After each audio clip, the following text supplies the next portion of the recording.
What's going on, everybody? My name is Scorpion, and welcome to week one of the Battle Hub Draft League, season one, first battle. And I'm very excited to get into this. For the first week, the L.E.A.F agents are taking on Pokemaster88, aka Chris, head coach of the California Trailblazers.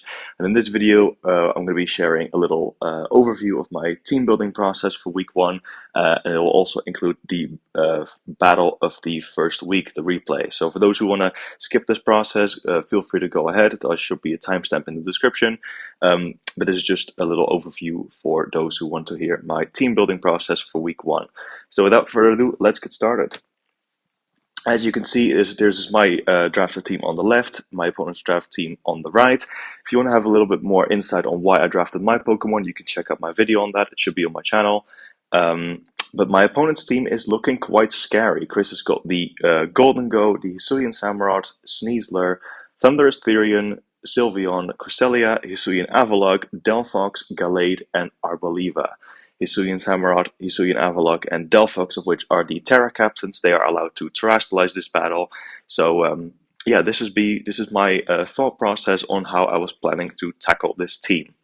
So the first thing that immediately stands out about this team is the Golden Go plus Hisuian Samurott hazard stacking core. Obviously, Hisuian Samurott can stack hazards with that ceaseless edge, and Golden Go is the best spin blocker, or just in general preventer of hazard removal in this game due to its good as gold ability and ghost typing.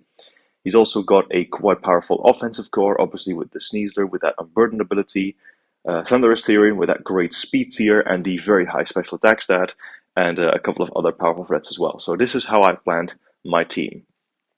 So the first Pokemon that I decided to bring is, of course, my mascot, Iron Leaves. Now, the first thing that I noticed about Chris's team is that despite his very, very strong both offensive and defensive core, he is very, very weak to Ghost. 4 of his Pokemon on his team are weak to Ghost. So that's why I went for the Boost Energy Speed Boosting Sweeping set with Iron Leaves with Terra Blast and Terra Ghost.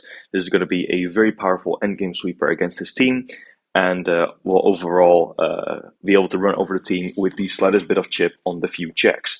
Now, you may notice I'm running 48 special attack EVs and a naive nature on this, and that is because of Hisuian Avalugg. Hisuian Avalugg is very, very difficult to break on the physical side, but its special defense is made out of milk, and that is why I have the Leaf Storm instead with 48 special attack EVs that allows me to one-hit KO Hisuian Avalugg if it doesn't decide to terrestrialize, and I will be able to two-hit KO it even if it does Terra. I've got 136 attack EVs and 228 speed EVs, which allows Iron Leaves to get a speed boost with its Quark Drive, and the rest of the EVs are put into HP to maximize bulk. Psyblade and Terra Blast Ghost for the obvious stab choices to hit as hard as possible, and Swords Dance to really go for that late game sweep. The reason why I went for Terra Ghost instead of Terra Dark in this battle specifically is because Ghost, it has a little bit better of a neutral matchup spread, which allows me to hit certain Pokemon better, but for the most part, it is to be able to resist Sneasler's Dire Claw, which Iron Leaves is otherwise weak to, and that Surprise Terra could really help me out in this battle. Next up is Great Tusk. Like I mentioned earlier, Chris has got the Hisuian Samurott, which can set spikes, and I really wanted a way to get rid of those, as though they could really start chipping down my team, and I chose Great Tusk with the Heavy Duty Boots for that. Obviously, I've got the Rapid Spin to be able to remove those, and the rest of the moves are all to hit the rest of the team as hard as possible. Earthquake was the obvious choice to be able to hit Sneasler, and Golden Go for as hard as possible, while Knockoff allows me to really cripple Cresselia by knocking off its item, as well as being able to knock off the Air Balloon of Air Balloon Golden Go should it decide to run it. 244 speed EVs allow me to still outspeed a max speed Timid Golden Go and max speed Jolly Hisuian Samurott. It's got a very good speed tier for that, and Ice Spinner allows me to dent Thundurus Therian as hard as possible to KOing even some relatively defensive variants that try to speed creep my team. Lastly, I put 32 special defense EVs on it, as you can see, which allows me to take a max special attack Timid, Make It Rain, or Psychic from Golden Go guaranteed, even after a little bit of chip. So that is why that is there. Jolly Nature, obviously, to be able to have that speed creep. Next up is Hydreigon, and this one was actually a very, very solid pick for this team. Like I said earlier, Chris's team is very weak to Ghost and Dark moves, so I figured a very powerful wall breaker that could also answer Hisuian Avalugg well fit quite well on the team. Hydreigon has got very little answers on his team except for maybe Sylveon, and that is why we are carrying Flash Cannon alongside the 2 stabs. We've got U-turn for momentum in case there really is like a hard answer. Maybe he's got a specially defensive Sylveon, or maybe there's another Pokemon that we are threatened out by because of a Choice Scarf. So that's why we've got the U-turn, to grab the momentum there. 156 speed EVs with a timid nature allow me to outspeed Hisui and Samurott and Golden Go and Cresselia, the most important targets to hit on the team, while max special attack and 102 HP EVs maximize bulk while still speed creeping all necessary targets. Choice specs to really maximize that wall breaking potential. Next up is Rotom Wash, which I think was quite a solid pick for this week, especially because it allows me to get the chip that I need on all the Pokemon to really get Iron Leafs going. I've got the obvious picks of Volt Switch and Hydro Pump to really pivot out the battlefield, and Hydro Pump is mainly there to chip Thundurus Therian if I really need to. I went with Will-O-Wisp, and complete max Fizz Def to be able to counter Sneasler as much as possible, since that was a really big threat on my team. Being able to even take one hit from that thing and being able to burn it would neutralize it completely, and that is mainly why that is there, to grab momentum and just overall really get the chip that Iron Leaf needs. I was kind of struggling to put another move on it because Rotom Wash can't really hit Thundurus Therian, so if I had to sack it off to it, I thought to run Electric Terrain to potentially set up Iron Leafs to power up its Psyblade to really go for that extra sweep. I thought that was the best way to fill its last move slot there. So that is why I went for that. Obviously leftovers to get the passive recovery, because unfortunately Rotom lost Pain Split this generation. Next up is Frostlass, which was a bit of a surprising pick, but I did notice that Chris had quite powerful speed tiers on his team, and Frostlass was able to speed creep those quite well. I've got 214 speed EVs, which allow me to be 1 point faster than a max speed timid Delphox, and I've gone for the moves Ice Beam, Thunder Wave, Spikes, and Hex. This is also mainly another Sneasler counter. With the focus size, I'm able to live any hit this thing wants to throw at me, and I can cripple it heavily with paralysis. It's also my way of answering Cresselia. If that thing decides to set up in my face, I can paralyze it and then hit it with very, very powerful hexes. Ice Beam to really cripple Tornadus Therian while also outspeeding it, and Spikes in case I manage to force a couple switches and get some nice chips, because Avalok Hisui does not like switching into Frostlass, and those spikes are going to be racking up a lot of passive damage if Frostlass gets enough free turns. So I felt Frostlass's utility was really going to come in handy this week. And then lastly, we've got Moltres. I did notice his team was a little bit weak to fire and flying, like the combination of the two. So I decided to risk it all and go for a nice and powerful sweeping Moltres set with Life Orb. Thankfully, heavy duty boots are not really necessary this week because there is a big lack of Stealth Rock setters on his team. So I went for Life Orb to maximize damage. The 252 speed EVs with Modest Nature allow me to just speed creep all the necessary targets. Like I said before earlier, it just speed creeps Golden Go, Cresselia, Sylveon, and all the other members of the team. 104 special attack EVs is basically to maximize damage output with the other defense EVs, because the 148 defense EVs allow me to take guaranteed 2 Adamant Dire Claws from Sneasler if it does decide to come in and after it's in Burden Puff. So it's a very nice counter to Sneasler. I can get multiple chances to get a Flame Body off, which will really cripple it. And I'm basically kind of banking on Moltres as well to be a really good revenge killer to Sneasler as well as a sweeper. Fire Blast and Hurricane are really all the moves I needed on it, so I decided to fill the other 2 slots with Agility for speed control and Roost for longevity. Roost would allow me to further really fish for that burn on Sneasler, since it can't really otherwise touch me. It's not allowed to Terrastalize, so it can't like Terra Rock me or anything. And I thought Moltres for that was a very good addition to the team. I was originally going to bring King Gambit, again because his team was very weak to Dark, but I was actually really fearing the Hisui and Avalok, and the fighting coverage on a lot of Pokemon. For example, Thundurus Therian gets Focus Blast, and I just figured in this battle it would be a little bit too predictable, so that's why I figured these Pokemon and would be enough, and Hydreigon would get the job done by itself. So yeah, that is my team building thought process for this video, and let's get straight into the battle. Alright, and welcome everybody to the Week 1 Battle Hub Draft League battle against Chris, aka Pokemaster88. Hope you guys enjoyed the little analysis video that I did on my team. For those who watched it, or if you came straight to the battle, I appreciate you watching anyway. We're about to head into the battle against Chris, so let's see how it goes. We've got the team right here. I'm very excited. And yeah, it would be very interested to see what Chris is bringing to this week. Now, this is a post commentary. I didn't record this live because, truth be told, if when I'm battling in these battles, I need all my concentration. But if you guys ever want me to make a live commentary as well, let me know. So Chris is here, and there is his team. He's got the Sylveon, the Sneasler, the Cresselia, Thundurus Therian, Delphox, and the Hisuian Samurott. So no Hisuian Avalok this week, which I'm very surprised by. I did a lot of prepping for that, but I guess we won't need it. So yeah, when looking at this team, I'm thinking again there's those two Ghost Week Pokemon which Iron Leaf's gonna have a good time against. And yeah, this really looks like it's going to be the Iron Leaf game. So we really only just need that chip on the Sylveon, and potentially a little bit on Cresselia and Thundurus Therian as well. But I did EV Iron Leafs as well to Oko, Hisui, and Samurott with Leaf Storm as well. I don't know if I mentioned that in the team building process, but I believe I did. If not, excuse me. But yeah, this really is going to be an Iron Leafs game. So I'm just going to try and lead off with Rotom Wash to try and counter the Hisui and Samurott to just get that safe Volt Switch out of there and then try and revenge kill it straight away. Because I'm assuming that's what he's going to lead with. And yeah, we'll just go from there.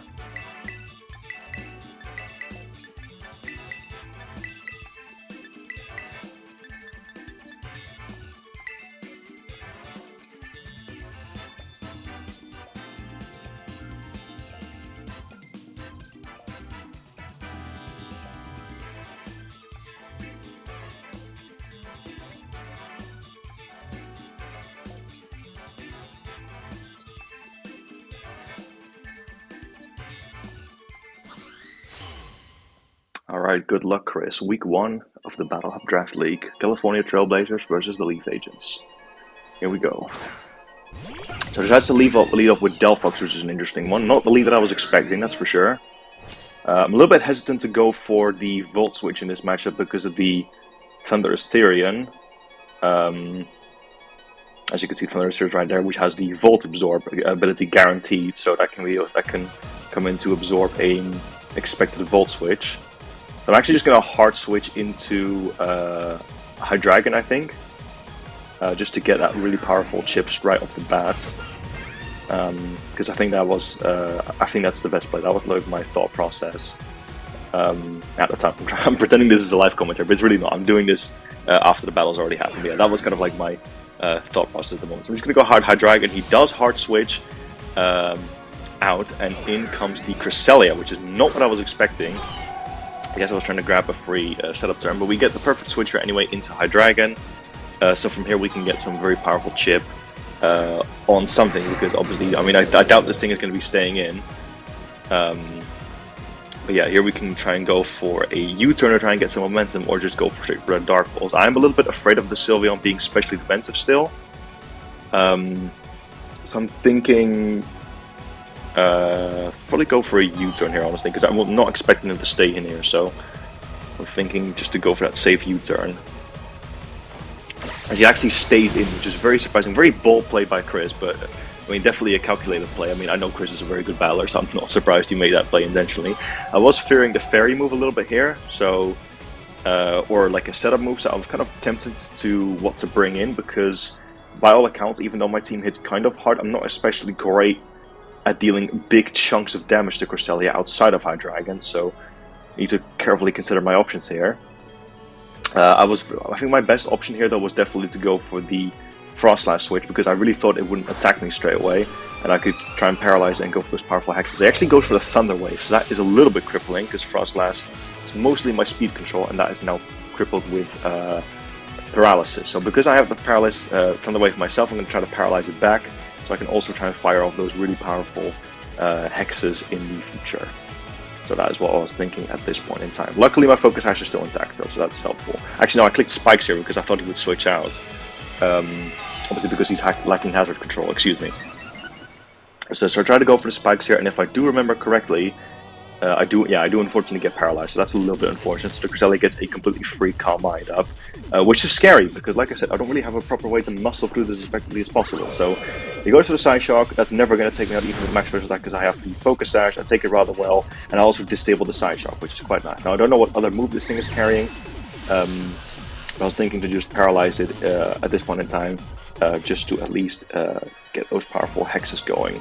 because now that we're both paralyzed, I will be faster again. So let's go for that Hex. You go for the Hex, and this thing obviously is just an absolute tank. Considering that was double base power, it takes it really well. And I completely forgot how Cresselia works, to be completely honest, in this generation. I totally forgot it had the move Lunar Blessing, which also doesn't heal it as much as Moonlight would do, but it gets rid of the paralysis. I'm thinking, no way Frostlight wins this 1v1. I'm going to have to risk it all and go back into High Dragon. Now, obviously, I'm very much fearing a fairy move at this point in time, but I don't think it would go for it against Frostlass. Not yet, anyway. So I was thinking, you know what, I'm going to have to risk it. I'm going to have to go back into High Dragon to just try and get that chip damage off as soon as possible. So, yeah, I think I'm going to go High Dragon here. At this point in time, I was a little bit upset that my Rotom was not choiced. I would have really liked to trick a choice item on this thing, but I didn't want too many choice attackers. So I guess we're going to have to handle it a different way. This Cresselia is a problem for me, that's for sure. But yeah, let's go High Dragon. I'm still fearing the Moonblast a little bit, or whatever fairy move this thing is. I really should have studied into Cresselia a little bit more before this battle, to be completely honest. But at least most of my Pokemon speed group this thing rather well. So he goes for another Lunar Blessing, try and just get as much health back as possible. Nearly gets up to full. Luckily, it doesn't heal that much as Moonlight would do, and we get that really powerful Dark Pulse off. And even with the Spec, that doesn't do as much, but it gets the necessary chip, which is great. So Cresselia, very smart play by Chris. He just goes to spread paralysis on the rest of my team, which is a very smart play, and basically just crippling the rest of my team. So I need to go for another Dark Pulse here. I have to try and get rid of this Cresselia. If anything else comes in, not a lot wants to switch into High Dragon's Dark Pulse. Even Sylveon is going to take a decent chunk, and he decided to go for another Lunar Blessing, trying to fish for the paralysis, which, come on Chris, you know that's not going to work. Actually, it could definitely work against me. I've got awful luck, but yeah. Get the Dark Pulse off, and we get some big chip on Cresselia. So Cresselia definitely realized it's not going to win this 1v1 anymore. Very happy I got the chip on that. So I'm really just trying to get rid of this Cresselia at the moment. I want to go for a Dark Pulse again. Definitely considering the swap into the Sylveon at the moment. I'm thinking, you know what? Dark Pulse with Specs is still going to hit Sylveon decently hard, and that's the chip that I need for my Iron Leaves. This is really all just a setup process mostly. To try and get an Iron Leaf sweep. So he does end up swapping out, realizing he's not going to win the 1v1. Smart play. And he actually goes into the Sneasler instead, which is an interesting play. Obviously, Sneasler still resists that Dark Pulse, and he can swap it in to get rid of the Air Balloon, which ends to activate the Sun Burden. So now I'm in trouble. This Sneasler is set up, ready to go, faster than my entire team, so I'm going to have to make the hard switch into my physically defensive Rotom to try and take on this thing's attacks as much as possible. And honestly, at this point, I'm really praying that this thing is not going to go for a Swords Dance, because that would be very scary. So I swap in the Rotom, knowing I should be able to take a jolly close combat even after all things considered, but he actually ends up two-shotting me, which is crazy. They're definitely Adamant Nature, which is very fair, because Sneasler with Unburden easily outspeeds my entire team, so Chris obviously very well realized that he could run Adamant Nature on that, and now my Rotom Wash is in trouble. So looks like I'm going to have to sack something off to the Sneasler. But I was actually not prepared to give Rotom up just yet, especially because I could potentially really value that electric terrain in particular for my Iron Leaf. So I was thinking, what could I possibly swap into this thing to try and cripple it? And obviously, that's when the idea hit me. I did a lot of preparing for Sneasler. Obviously, Chris is fearing the Will-O-Wisp right now, so he's really not going to want to go for a Swords Dance or a Hydro Pump, especially because he's already at -1. So I was thinking, knowing he's going to go for another close combat, let's try for the Moltres. Let's try the Moltres. I've EV'd this thing. I know I can take even 2 Dire Claws, especially close combats. Let's try and get that Flame Body. So I go into Moltres, swap it in, try and get the Flame Body. And there's the close combat that we knew was coming, and it does not kill me thanks to those amazing defense EVs that I put into it. No Flame Body, first of all, though, which is unfortunate. But Moltres is in a very good spot, though. I know that this thing can't really touch me, despite the coverage it gets. Because it should be running Acrobatics, Dire Claw, and Close Combat. That's like the more common set you see. So I decided to go for the more accurate Fire Blast here instead. I was thinking of potentially going for a Root, but you know what? I'm not even at half HP yet, so I was thinking I could go for 1 Fire Blast to try and take this thing down. And it goes for a Dire Claw, which nearly takes me out no status, and I do get the Flame Body, which is amazing. And it actually really ends up mattering. Because unfortunately I do miss the Fire Blast here. So Moltres misses its KO, but at least it managed to do what it was supposed to do, which is cripple the Sneasler with that Flame Body, which is really lucky on my end. Of course, unlucky that we Missed the Fire Blast, which made me die anyway, but at least we do get this. So we go for a Roost just in case he makes some sort of over-prediction, but of course he doesn't. He goes for Dire Claw, and there goes Moltres. So unfortunately, Moltres didn't get to do as much as I would have wanted it to, but it definitely did do a job by neutralizing the Sneasel, which was a big, big threat. So now we can just go into something to try and revenge kill this thing. And of course, the man for that job is definitely going to be Great Tusk. Its Air Balloon is gone. I can hit it with whatever I want. And I can easily take a Acrobatics from this thing, even a +2, that's not even a +2 with Burn, so it's effectively a -2. So Great Tusk is going to have a great time here, coming in, just going for that free Earthquake. If he wants to risk it all and go into the Thunderous, I could easily, he knows I can kill it with an Ice Spinner potentially. You know, just click that for safety, so I'm thinking there's no way he swaps out here. Cresselia is weakened as well, and I do outspeed it as well, so I'm just going to go for the safe Earthquake, and Chris makes a smart play. He just goes for an Acrobatics to get a few bit of chip, and then Great Tusk comes in and finishes off the Sneasel. So we're 5-5 at the moment. It's a pretty even battle, but I managed to get rid of the Sneasel, which is a big deal for me. So it's going alright, and I'm definitely still very, very scared of that Thunderous Therian, who outspeeds and does a lot of damage to my entire team, especially now that Bodum has been weakened.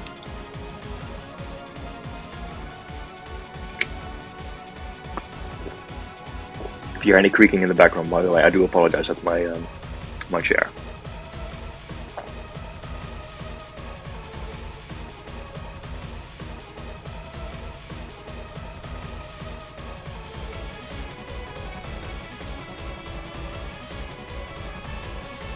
So in comes the Thunderous, as expected. Now this thing, I had a little look at Thunderous's coverage before the start of this match, and what I did not realize is that this thing actually does not get any flying stab at all. So the only real way that he can hurt me is if he's got the super effective Grass Knot.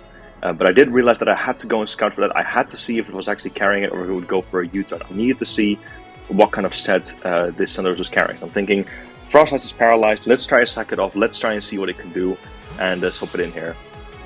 Frostlass is not very heavy, so if I'm lucky, I may be able to lift the Grass Knot as well, if it's not choice specs, which it doesn't appear to be, and he goes for the Grass Knot. But unfortunately, he does get the critical hit. So Frostlass goes down. Not that it matters too much, because I would have been outsped anyway, and Frostlass was pretty much dead weight at that point. But yeah, so we get the Frostlass goes down, and now we get the free switch into whatever we want. And at that point, I mean, I only really know one way to get around this Thunderous. I need to try and get the necessary chip on this thing, because Iron Leaves does KO this thing at full with a +2, but you never know what kind of set it could be carrying. If it's carrying defensive investment, maybe with Thunder Wave, I needed to take that, I needed to guarantee at least some chip on it, so I knew that a +2 Side Blade or Terra Blast Ghost would kill it before I could start my Iron Leaf sweep. So we're all just really setting up here. Great Tusk and Rotom Nano, now we know thanks to Grass Knot, are going to die, so I've only really got one choice here, which is High Dragon. Now I know Thunderous can carry Focus Blast. I was really playing a big, big risk here. I needed to try and scout for that Focus Blast, see if it had it, and if it did, maybe basically just hope and pray for a miss, see if we could, you know, get some justice for the Fire Blast miss earlier. So send in High Dragon and try and get the necessary chip. I'm thinking he does have the Sylveon, and he should probably know I'm choice specs based on the damage I did to Cresselia earlier. So I go for the Dark Pulse, which is safer, there's no immunities to it. That was thinking would be my best play at the time. So I try and go for the Dark Pulse to try and get that necessary chip on the Thunderous. So let's go for that. And it does actually reveal that it has the Focus Blast, but he misses, which is very unfortunate. Now, I don't know if that would have killed with my bulk. I'm pretty sure I had a very good chance to live that if it wasn't Specs, which it clearly wasn't because it switched up moves. And it wasn't Life Orb either. So I think I could have lived that, but it honestly could have been close, and I could have also been paralyzed. So very lucky turn for me there, getting that free Dark Pulse off, nearly taking the Thunderous out. And yeah, him missing the Focus Blast there was quite unlucky. So I go for another Dark Pulse, trying to get this KO. Chris is not willing to risk it. He knows that it might not even KO, even if he does connect it. So he makes a smart play and goes into Sylveon. Very well played. However, we do unfortunately get a crit right back on the Sylveon, which is exactly what I need. That is honestly not that much damage in the grand scheme of things, but it is the necessary chip that I needed. Judging from that damage, this also appears to be a more physically defensive Sylveon, maybe to counter King Gambit or Iron Leaves, but I've essentially got the chip that I needed. So now, I'm obviously thinking, I'm locked into Dark Pulse, I can't stay on this thing, so I need to try and either get a safe pivot into something else, or I need to sack something up. And now I don't quite know what this thing is going to do. I'm thinking it could either go for a Wish Pot or just go straight for a Hyper Voice. If it does go for a Hyper Voice, I'm fine with that. I can send in my Iron Leaf right after and use this thing as setup fodder. So I'm thinking to swap in Rotom, sack it off, and see where we go from there. So I'm going to Rotom and he goes for the Wish. I'm like, that could be scary. So he's got two threats right now that are on low health. He's got the Cresselia and he's got the Thundurus Seed. I'm thinking he's definitely going to go and try and pass that to one of his Pokemon. So I need to go for a Hydro Pump to prevent that from happening, because Hydro Pump will kill Cresselia and Thundurus from the low amount of HP that they're on. So knowing that, I'm going to go for the Hydro Pump to try and catch them doing that, because I know I don't want to Volt Switch out of here and give Thundurus a completely free health boost alongside the Wish it's going to get thanks to the Volt Absorb. So I'm going to go for the Hydro Pump and see how that goes. And he actually, Chris makes a very big brain play, me completely forgetting how this Draft League works. I'm thinking, I remember now, Baton Pass is actually allowed and he goes for it to get a completely free switch into these. So despite me going for the Hydro Pump to try and catch one of these Pokemon coming in, he actually gets the slow pivot into one of these Wish Passing. Now for those who don't know, Baton Pass is typically obviously banned in standard play, but it is allowed in this Draft League as long as you're not passing substitutes or stat boosts. But in this case, Wish Passing is allowed, and he actually gets the full Wish onto the Thundurus, which is very scary. So now I'm in trouble. Now I don't really know what to do in this position. I'm in a bit of a pickle basically, because the Thundurus is almost back up to full. It is in the right position. I can't really touch it too much, and this thing can get some serious damage off on me by going for the Thunderbolt, or potentially even the Grass Knot. I don't actually know how much or how heavy Rotom Wash is, but either of those two are going to hit me especially hard.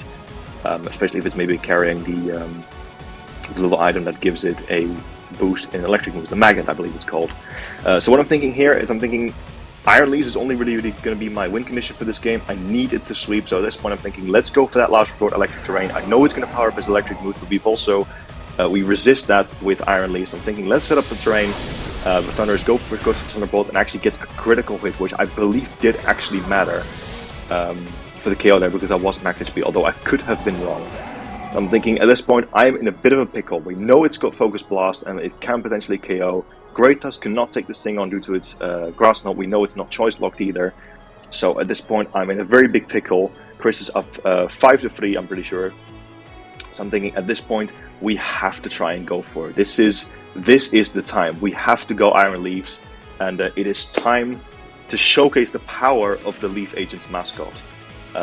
Still from making my decision, obviously, but at this point, I do know that it is do or die at this point. It is Iron Leaf's time, and we're going to try and go for this comeback, because if I get the team, even if I don't sweep from this point, Iron Leaf is probably going to be able to do enough damage to the point where the other team members can potentially clean up. So we get the boost energy up, we get the Quark Drive activated, giving me a speed boost. I am now faster than this thing, and unless this thing has U-turn, it's not going to be able to do much damage to me, which I don't think it will have. I'm thinking it most commonly carries Volt Switch instead. So I take the risk, and I go for that Swords Dance to really try and activate this sweep. Sneasler is gone, which means there is nothing on the team that is faster anymore, and the only thing that can really get me is priority. So I'm thinking, this is it. Iron Leaves, you're a buddy. It's showtime. Let's go for it. So he actually stays in, which is interesting, and we go for the Swords Dance, try and get some damage off. And he actually ends up going for the Taunt, trying to get a faster Taunt off, trying to prevent me from setting up. But unfortunately, thanks to my Quark Drive boost, I am faster than this thing, which allows me to get my Swords Dance for free here. And I'm able to get it up. So I go for the Side Blade. I'm thinking this will definitely KO from the range, or at least it should, unless it's a really bulky Thundurus, which I don't think it will be. After the Wish, unfortunately, it could potentially have a chance to live. It's really bulky, but I wasn't thinking that. But he actually makes the switch into the Cresselia here, trying to sack it off, which is a very good play. Obviously, Cresselia at this point doesn't do a whole lot anymore once it's weakened. So I go for the Side Blade, and at +2, that's easily going to take Cresselia out. So I'm thinking, now this is where the fun begins. This is where Iron Leaves is really going to have to do its job, and it is up to Chris to decide what he wants to switch into this thing. Now, my moveset at the moment is still unknown, and this is also my Terra Captain, so Chris probably a little bit hesitant to switch in his some of his more solid checks. And actually goes into the Delphox. Now, this is normally would be a very, very good switch in to the Iron Leaves, of course, because it walls the 2 stabs. However, Iron Leaves is my Terra Captain, and this is exactly what I prepared for Lots of Ghost Pokemon weak on the team, and this is where we hit the Terra Ghost, Terra Blaster. We're going to Terrastalize, get that up on the battlefield, and yeah, we're all in, man. All cards are up. It's time for Iron Leafs to sweep, and I'm hoping this will KO, but I'm pretty sure it will be. And at this point, I'm just praying for no Focus Sash, really. So we go for the Terra Blast. We're just going to hit Delphox on its weaker side. Obviously, it's weak to Ghost, and down it goes. So that's the first kill, or second kill actually, excuse me, for Iron Leaf. So Iron Leaf is in and is ready to sweep, ladies and gentlemen. It is here, and it is here to stay. So at this point, all that can really stop me, I'm thinking, is going to be the Sucker Punch or a powerful Ceaseless Edge coming from the Hisuian Samurott. I'm still scared of that, but I don't know exactly what it's going to do.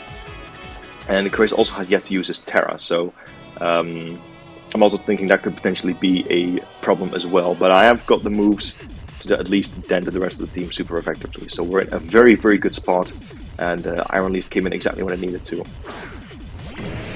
So in comes the Hisuian Samurai. Now again, at this point, I am still fearing a Sucker Punch, but I've got no choice here. I need to go for that Leaf Storm. I'm EV to take this thing out from full always, unless it's some sort of like really special defensive set, which of course no one runs specially defensive Hisuian Samurai, or at least I don't think so. Although if he did bring it, then, you know, respect. So Chris does actually Terrastalize, so I'm thinking, ooh, this is going to be annoying, because I don't know if I can take it out if it Terras into Steel or something, but it's actually Terra Water, which is not a bad play necessarily, because my team does match up not too well against Sharpness boosted, Terra boosted Razor Shells. But we are fast, so we go for the Razor Shell, no Sucker Punch, and that cleanly takes out the Hisuian Samurai. Obviously the Leaf Storm really came in clutch there, potentially even if it had defensive investment as well. So Iron Leaf's really coming through. The Terra is gone, and we're going to shake off the taunt as well, which is nice. So Iron Leaf's really in that position to sweep, and I'm thinking the more, you know, the further this goes on, the better this is looking so far. So Thunderous comes in. This is really only his last hope to try and take a hit from Iron Leafs. However, I'm still sitting at full health. I am now a Ghost type. I'm just quickly checking which moves is the most powerful. It just doesn't matter. We're going for the Side Blade at +2, and it actually ends up taking the Thunderous out. So now I'm thinking, yes, I was very happy at this point. Iron Leafs is pulling through. The power of future Virizion is really coming through the battle. So his last Pokemon remaining is going to be the Sylveon. It's been sufficiently chipped, it's weakened, it's in range, and Iron Leafs is going to be able to finish this battle off with the Terra Blast, getting that full-on 5-0 endgame sweep, really leaving the Leaf Agents with a 3-0 victory against the California Trailblazers. But, not gonna lie, as you may have seen, it was a very close battle, very well played from both sides. GG Chris, thank you so much for the game, really well played on your end as well. Thank you everyone who for watching. If you enjoyed, of course, please let me know. And yeah, I'll see you all in week 2, when we're going to be taking on Brandon P, the head coach of the Piedmont Triad Kickers. So yeah, see you guys there, and good luck with the rest of the league.